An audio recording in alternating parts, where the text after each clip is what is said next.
I had the privilege of seeing him a few years ago, John. I wax lyrical when we were running a session of talks at a school that I was at as Director of Mission called St Gregory's College in Campbelltown. A few boarders, about 200 boarders and 800 day boys. And we were running a series of talks called Boys to Men. It was part of a retreat theming that we did. And we were hitting the boys right between the eyes about some really hard stuff. Stuff like pornography, stuff about making really hard choices in your life. And it was very clear, even amongst those beautiful rough diamonds up there, when you asked the boys what they wanted out of life, most of them came back saying, I want to be a good dad, I want to be a good husband, I want to be a good father, and I want to play rugby league for whatever team they followed when you're up at St Greg's. But those things were right up there. And John, you can read his biography in what we've got in the excerpt, but he's got an incredible ability to say hard things, but to leave you in no doubt that after he said those hard things, you walk away still feeling encouraged, still feeling very affirmed and equipped. And so the notion of his new book around having tools to do these sort of things is absolutely, I think, just wonderful, because he's always got practicality about him, Jonathan Doyle. You'll also walk out of here feeling probably a little bit tired because he goes 100 miles an hour, as you've probably just seen downstairs. Would you please welcome Jonathan Doyle? Thanks, buddy. This guy is what I call a good human, you know? He's a great guy. Beautiful introduction. Thank you.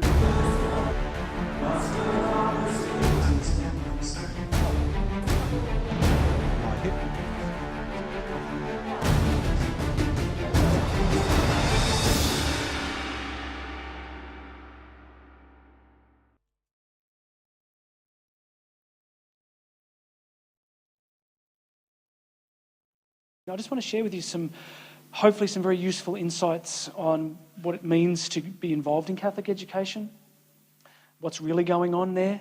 I encourage you to take as many notes as you can, because Thomas Aquinas beautifully said that the hand is the conjoined instrument of the mind. What is really happening in this work of Catholic education? What is God up to with having you in it? Why aren't you an accountant?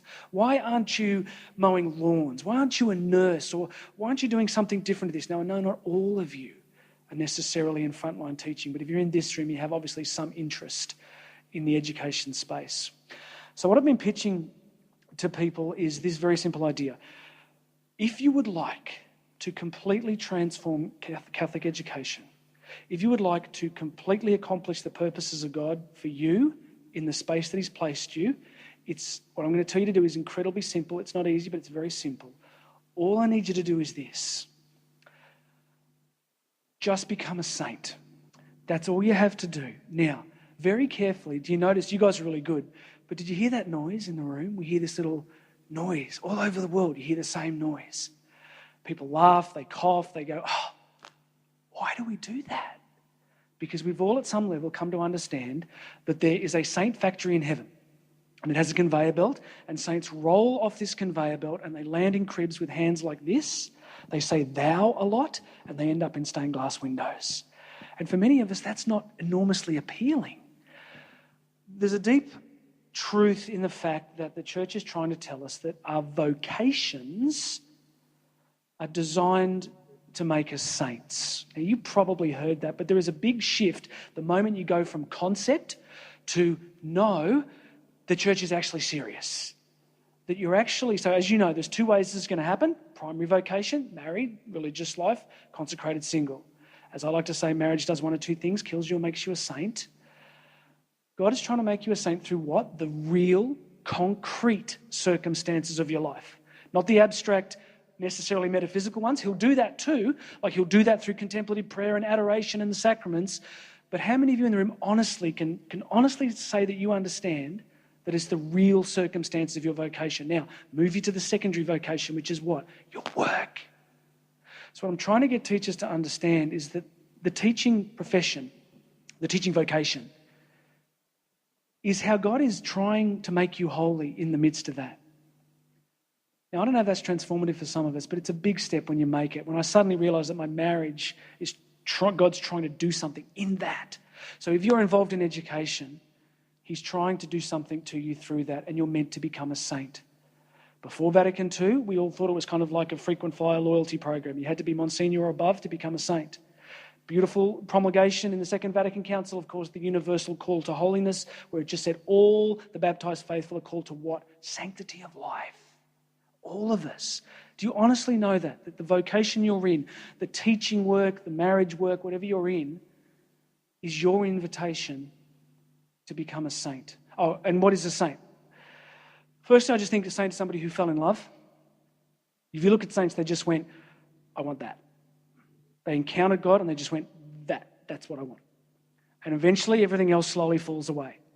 I call it my Harley moment. I grew up poor. I grew up with enormous financial stress. I was in a Salvation Army refuge by the age of 15. So I worked, built businesses, did very well, bought a beautiful home, and on one day I went and bought a brand new Harley Davidson for the kids. And I remember sitting on the Harley Davidson one day looking out my garage, and I had what I call the Harley moment, which was this. I just went, and now what? That I suddenly realised at the point of my life, nothing was actually going to do it. No more businesses, no more speaking engagements, no more nothing. And I just went, well, what do I want? And I can say with all my failings, I want to be with him. Secondly, to become a saint means what? To become who you really are. I pitch that most of us have been hurt in life. We all carry many wounds, from bullying to rejection to trauma. We all construct ways of dealing with human pain. Often what happens with the saints is that this stuff begins to be healed and fall away, and they become truly authentic. They become the absolute person God made them to be. So here's the question for you. Approximately how much more of your life would you like to spend not being who you really are? So for those of you still sitting there going, this is nice, but it's abstract, he doesn't mean you. This is a little favour. I want to introduce you to a friend of mine. This is Barney. Some of you may recognise the face. Who can say they recognise who that is? Anybody yet? Okay, we've got a couple in the room. All right, this is Barney.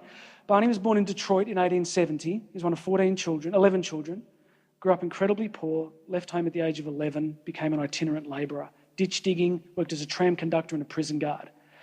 He was out one night. He led a very dissolute life. He was always partying and drinking and carrying on. And one night he saw a sailor stab a young woman in front of him. This sailor just stabbed this girl. He was deeply traumatised, and he was like, he had a big sort of check on his life, and he had a bit of a religious conversion, went to the seminary, was accepted into the seminary in Detroit. He spent 6 years trying to get through seminary, but he couldn't get through the Greek, the Latin, and the German texts. So eventually they just kicked him out. They just said, you don't have a vocation, you can't do this. Went through a long period of depression. He was deeply disillusioned. He wandered, just working as a labourer and doing all these itinerant jobs, until one day the Franciscans took pity on him. The Franciscans took him into their seminary. They spent 10 years nursing him through seminary, through the Latin, the Greek, and the German, and finally he got through. But he was so limited in his capacity that he was ordained as what's known as a simplex priest, which I didn't even know existed. A simplex priest usually can't hear homilies, can't hear confessions, and can't preach public homilies. It's basically the church's way of going, well, you have some kind of vocation, we just need you to keep you away from humans. So he gets through the vocation, and this is classic when you read this story. He's walking up the stairs of the chapter house, the Franciscan chapter house in Detroit, and they're literally making this up as they go. They're like, what are we going to do with this guy? Seriously. They walk through the front doors of the chapter house, and there's a little waiting room. And when he was ordained, he took the name Solanus, and they said, hey, look, Solanus, see this waiting room? What I want you to do is just sit in this waiting room. When the doorbell rings, just get up and answer the door and welcome the people. And if they're here for a treat, carry their bags to their room and go and get the important person they're here to see. And you get that Solanus, and he's like, yeah, doorbell rings, sit down, answer, carry bags. He sits there for 4 hours, nothing happens. Doorbell rings, goes and answers the door, meets these people, welcomes them, has a chat to them. He's quite friendly, carries their bags, comes back, sits down, nothing happens. 3 hours, doorbell rings after 3 hours. Meets these people, welcomes them, carries their bags, comes back and sits down. Every time the doorbell rang, he answered the door for 22 years. But during that 22 years, something began to happen. He began to receive supernatural impartations of grace where he could do what? He could mysteriously understand the deepest prayer needs of complete strangers' hearts. He would sit in the room and he'd say, I'm really sorry, I don't mean to make you uncomfortable, but I have a deep sense that you need prayer for X. And he would name something happened 40 years before that no human being could have known, and people would weep, and supernatural healings began to happen. He had a specific grace with couples that couldn't conceive. 6 couples on record of being completely medically incapable of conception, prayed with by Solanus. Casey conceived children. He was allowed to preach public homilies on Wednesdays. Thousands of people began to come. And then he died. And then 30-odd years later, he was made blessed, Solanus Casey, and if you've been paying attention, about 6 months ago, he was recognised, not made, as some of you would understand that important difference, he was recognised as Saint Solanus Casey. What's the point? If God can make a saint out of a semi-literate, itinerant, ditch-digging, prison-guarding, tram-conducting Franciscan who could barely read, simply by getting him to open a door for 22 years, what's your excuse? You don't have one. He's trying to make me a saint through loving Karen and the children. He's trying to make me a saint through being a speaker. He's trying to make you a saint through wherever you're involved in education. And if that is not transformative, I'm either the worst speaker in the room or you're not breathing. Think about what this means.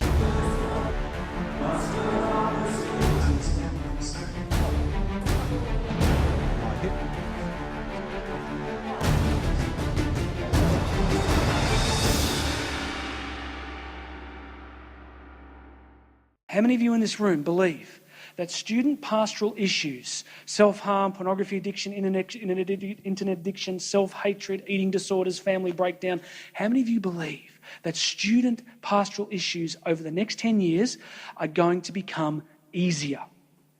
Show of hands in 3, 2, 1. Okay, I failed maths at school, but I'm pretty sure the statistical outcome just then was 0.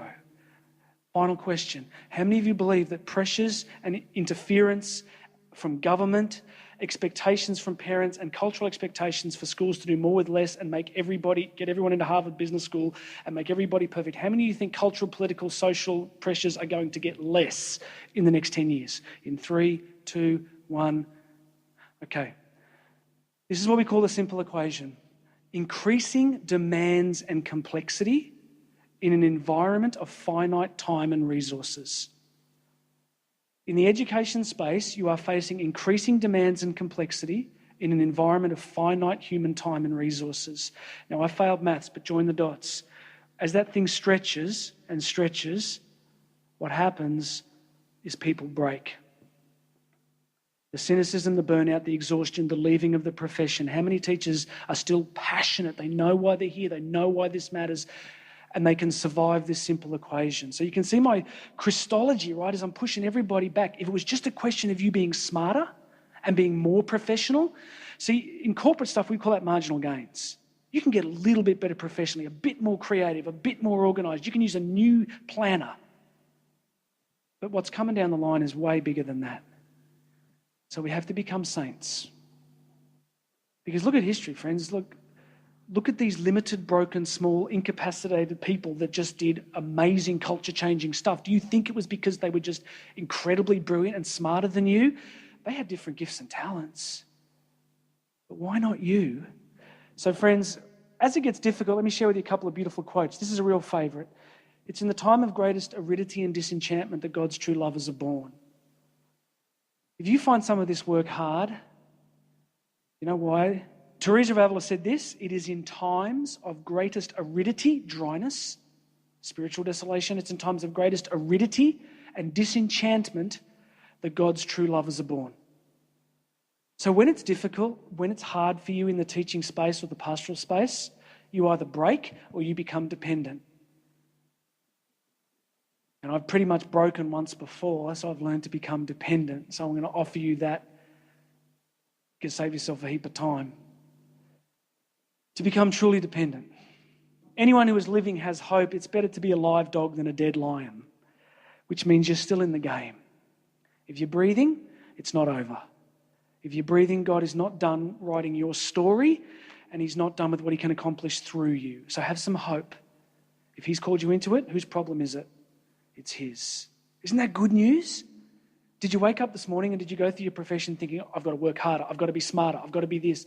Grace builds on nature. He will cooperate. That's a beautiful line from Augustine again, if you haven't heard this. He who made you without your cooperation will not save you without your cooperation. Isn't that great?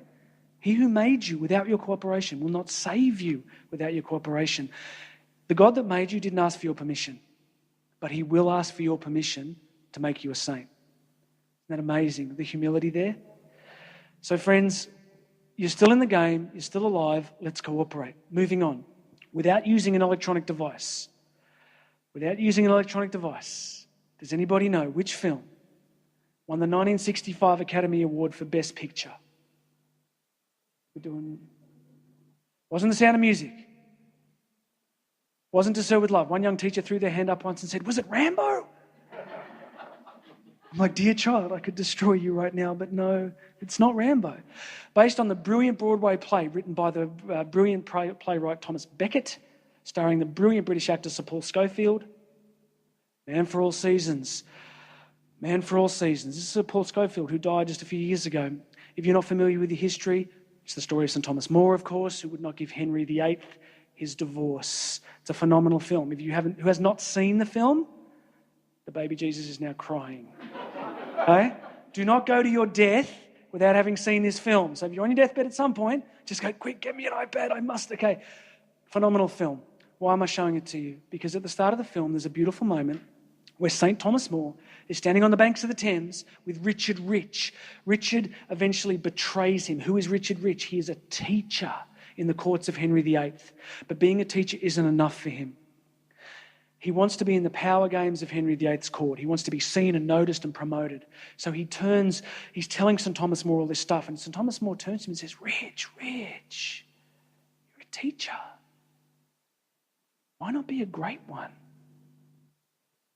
And Richard Rich looks back at him and says, but who would know? See the trajectory of the heart? Validate me. Tell me my worth is in what I can do, my status, my profession, my power.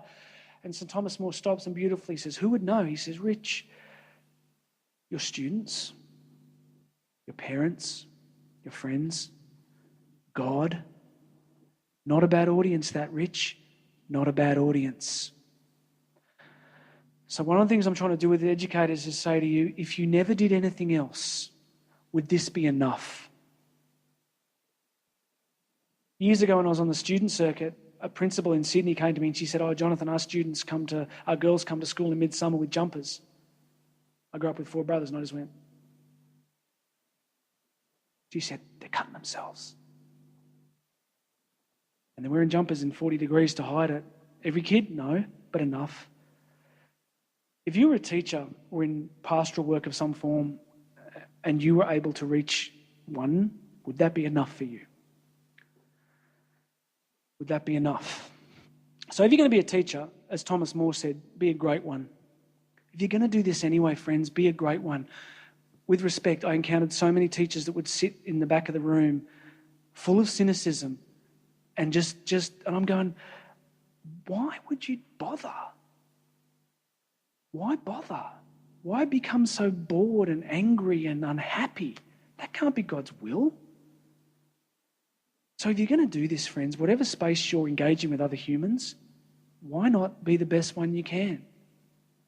When I work on keynotes and stuff overseas, I'm like, maybe I used to kind of think I better do a really good job so I impress everybody and everyone tells me I'm clever. And that just made me so anxious that I could barely stand up. So it took me 10 years, I'm a very slow learner, to finally go, why not bless people and give heaps of glory to God and preach a crucified Christ and make it his problem?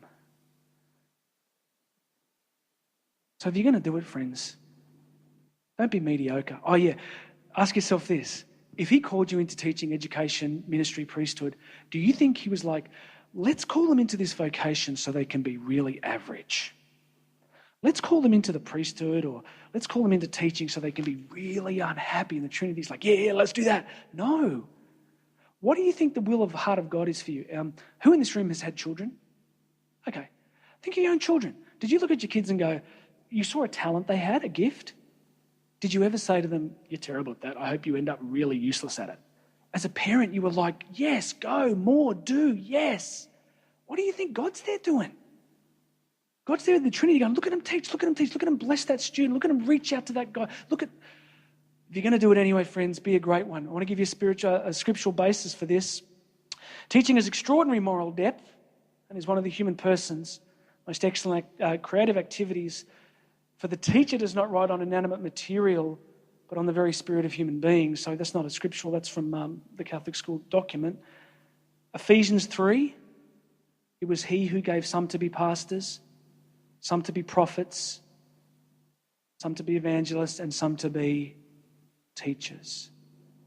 So we have a very clear scriptural understanding that God specifically called people into the vocation, whether it's as a bishop or a priest or a teacher or a layperson. If you're in teaching, do this really simply. It can't be accidental. It can't be. But would that change things for you if you really understood that one principle? It would have to mean he really loved you, right? It would have to mean that he actually really cared about you, that he wanted to position you in the place where you could be the best possible blessing to others. So what I'm trying to do with teachers is just close this gap. Close the gap between where you are now and the teacher that he's calling you to be. And I have to let him close the gap between the husband I am now and the husband he wants me to be. So this is Aristotle's sort of eudaimonia principle, like becoming the fullness of who you are, closing this gap. Let's close this gap. So, question. How many people, well, here's the scriptural basis, on the next slide. It's Ephesians 4, Look at that. I didn't write the Bible, but look at that. It's either true or it isn't. So if you are involved in some kind of pastoral education or teaching, it's either random chance or it's on purpose. Then you can relax. If he's called you into it, he's got to carry you. So back to this one just quickly. With a show of hands, who can honestly say that they know the Latin etymological root of the word vocation? Who can honestly say that they know the Latin etymological root of the word vocation? Who's paying attention? Okay, good, thank you. Look around the room. Now, here's where I get to do my favourite quote. I invented this, it's mine. You hear it any other conference, someone stole it from me.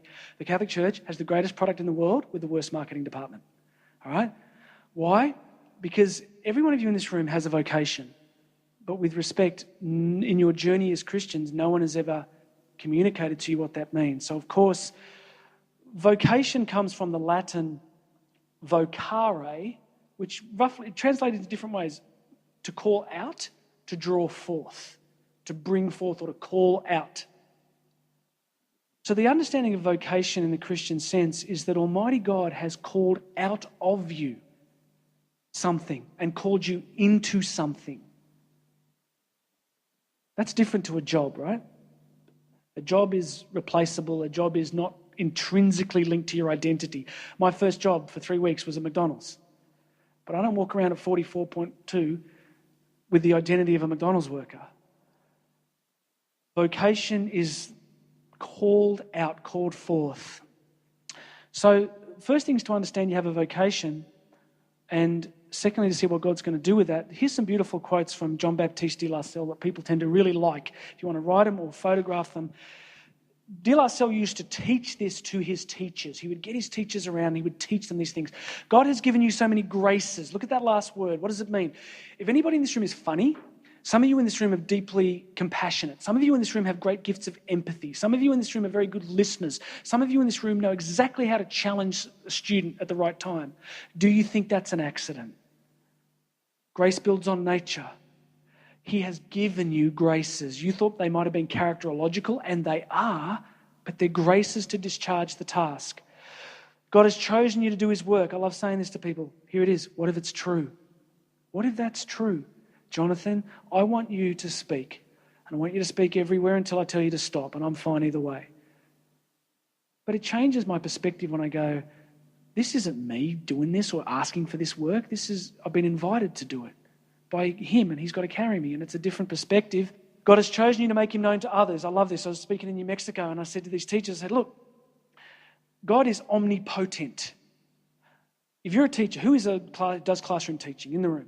All right, we've got a few. All right, if you're teaching, or if you're doing pastoral work or marriage education, if the Supreme Trinity can appear in physical form in your classroom. So you could be there on a Monday, and then bang, The divine Trinity appears right there. First thing happens is your students are like, wow, it's true. But I like saying to audiences, but if God doesn't appear in physical form, how will young people or young married couples encounter him? If not through your vocation. So you understand that? That people are actually encountering God through your vocation. Look at that line. He's chosen you to make him known to others. We are called like the apostles to make God known to others. This is a favourite. Young people need good teachers like visible angels. How many kids are exposed to so much darkness? What if they came to a place where they saw visible angels? And I know you don't wake up on a Monday morning, stand back, give me my wings. But to be a visible angel for young people. Okay. And the last one, you can photograph that. I'll just show you a little favourite here. This is from Paul VI, who just simply said that modern man listens more willingly to witnesses than to teachers. And if he does listen to teachers, it's because they are witnesses. It's a Jedi kind of thing, that. It's deep, isn't it? So whether you do a marriage prep or sexuality formation or classroom teaching or pastoral work or preaching, there's a big difference between here's what I want you to understand about God as opposed to I have experienced him. Remember St. Paul? I know him on whom I have believed. It's a big difference, isn't it? You offer a really needed and necessary service for educators, providing Christian-based resources that focus on the value and dignity of the human person as a child of God. Our best ideas often come through God showing us lack in some area of life. What was the inspiration behind Choices Media, and what has been the impact of your ministry? Great question. There's a lovely phrase, divine discontent, that we find a discontent in some area of life, and you framed that really well in the question around a lack in some area. I have a favourite saying that the Catholic Church has the greatest product in the world with the worst marketing department. So what we felt was that there was no problem with church teaching, it's just that the teaching wasn't reaching people. So we just decided to bring a business mindset, a professional mindset to sharing that stuff with as many people as possible. So I think the lack was that previous popes like John Paul II had given us so much great teaching, but a lot of that teaching wasn't reaching people. So our passion was to take that rich content and share it with as many people as possible.